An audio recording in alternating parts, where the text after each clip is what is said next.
Madagascar, kilala sa mga makapigil hiningang tanawin, white sand beaches, iba't ibang klase ng hayop at ang iconic na kahoy na tinatawag na baobab. Pero sa kabila ng ganda nito, ang isla ay dumaranas ngayon ng napakatinding krisis. The island of Madagascar is on the brink of a humanitarian disaster. People have been forced to eat sand to survive. Milyon-milyon ang kumakalam ang sikmura dahil sa gutom, walang makain at maiinom. Wala kasing naaani sa kanilang lupa at ang kanilang mga ilog ay tuyo na. Sa sobrang gutom, marami ang kumakain na lang ng balang at dahon ng cactus. At ang iba ay kumakain na ng lupa para lamang maibsan ang gutom. Ganito katindi ang nararanasan ng mga Madagascan. Ang bansa ay pang-10 rin sa pinakamahirap na bansa sa mundo noong 2022. Paano ba humantong sa ganitong sitwasyon ang Madagascar? Ang Madagascar ay pang-apat sa pinakamalaking isla sa mundo. Meron itong natatanging ecosystem kung saan matatagpuan ang mga hayop at halaman na hindi mo makikita kahit saan. Pero sa kabila ng tila mayamang kalikasan, ayon sa Global Finance, pang-10 ang Madagascar sa pinakamahirap na bansa sa mundo noong 2022. At ang mas nakaramdam ng kahirapan at humaharap ngayon ng matinding krisis ay ang Southern Madagascar. Sila ay nagkukulang sa pagkain at malinis na inumin. Ayon sa World Food Program, nasa 1.64 million katao sa Madagascar ang nagugutom at nangangailangan ng tulong. Ito ang Mandrari River, pero ang tubig nito ay natuyo na. Ganito ang sitwasyon ng karamihan sa mga ilog sa Southern Madagascar. Tuyo na rin ang Minarandra River at Mananbovo River. Ang mga ilog na ito ang siyang pinagkukunan ng tubig ng mga residente para sa kanilang mga hayop at pananim, pero ngayon ay ubos na. At ang mas nakakabahala pa dito, wala nang malinis na maiinom ang mga mamamayan. Kaya naman marami ang naghuhukay sa mga tuyong ilog para lamang may mainom. Kahit marumi ay tinitiis na lamang nila para lamang maibsan ang kanilang uhaw. Nagkukulang rin sa pagkain ang bansa. Ang sabi ng iba, kapag marunong kang magtanim, kailanman ay hindi ka magugutom. Pero sa kaso ng mga Madagascan, napakahirap magtanim sa kanilang lupa. So wala talaga silang aanihin dahil wala silang itinanim. At yun nga ang matinding krisis na magpahanggang ngayon ay kinakaharap ng mga Madagascan, lalo na ng mga magsasakang umaasa sa biyaya ng lupa. Sa ibang lugar ay nakakaani pa ng kamote, pero may mga lugar na halos wala ng pananim na tumutubo, kaya ang mga tao ay natutong kumain ng locust o balang.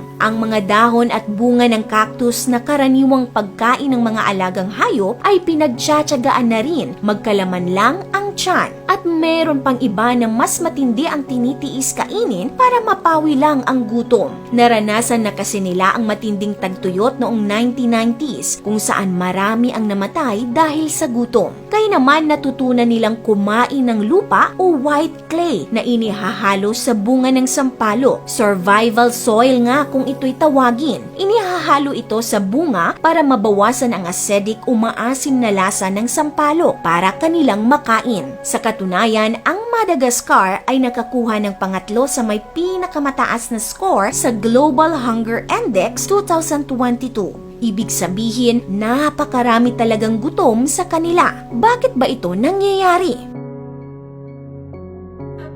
Ang lahat ng nangyayari ngayon sa Madagascar ay dahil lamang kulang sila sa ulan. Ang bansa ay kadalasang nakakaranas ng tag-init tuwing May hanggang October at ang tag-ulan naman ay magsisimula sa November. Pero dahil sa climate change ay nagambala ang cycle na ito. Sa loob ng ilang dekada ang tag-init ay naging mas matagal at mahirap. Pagdating ng 2016, 75% ang ibinaba ng pag-ulan. Nagresulta ito sa pagkawala ng 95% ng pananim. Hindi kasi nabubuhay ang kanilang tanim dahil walang ulan. At nitong mga nakaraang 3 taon ay nakaranas ang bansa ng pinakamatinding tagtuyot. Ito rin ang dahilan kung bakit nagsituyuan na ang mga ilog. Nakadagdag pa sa problema ang COVID-19 pandemic, kung kaya't patuloy ang naging banta sa supply ng pagkain. Ayon pa sa World Food Program, ang bansa ang natatanging lugar sa mundo kung saan ang dahilan sa matinding gutom ay climate change at hindi labanan. Kaya kung hindi daw ito malulunasan, ang Madagascar ay maaaring maging world's first climate change famine. Pero alam mo ba, ayon sa ulat ng Global Carbon Project,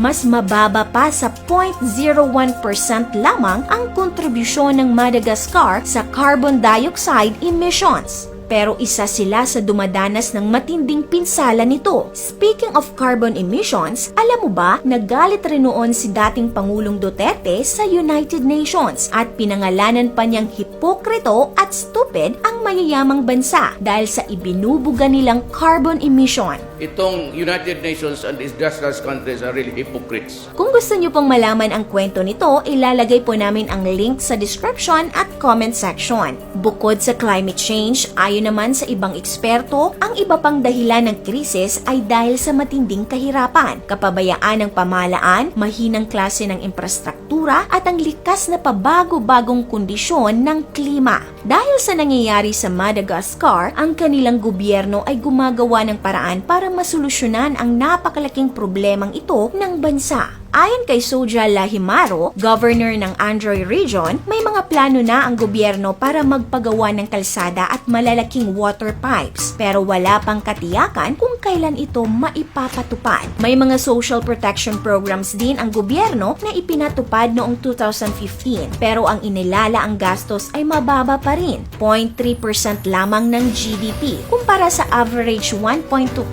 sa Sub-Saharan Africa. Kaya naman ang World Food Program ay naghatid rin ng tulong hindi lamang sa pamamagitan ng mga food aid, kundi pati na rin sa mga programang tutulong sa mga magsasaka gaya ng microinsurance, alternatibong pananim at training. Maging ang World Bank ay naghahatid din ng tulong. Ang kanilang programang FIA Vota na ang ibig sabihin ay recovery na nagbibigay ng cash o stimulus funds ay nakatulong na sa 430,000 Madagascans. Ang Tuseke Vonje Ain o Life Saving Support naman ay inilunsad noong 2021 para tulungan ang karagdagang 320,000 Madagascans. Ikaw ka-awesome, anong masasabi mo sa nangyayari ngayon sa Madagascar? Pakilagay ang inyong opinion sa comment section. This is your Ate O from All Republic. Hanggang sa muli and stay awesome!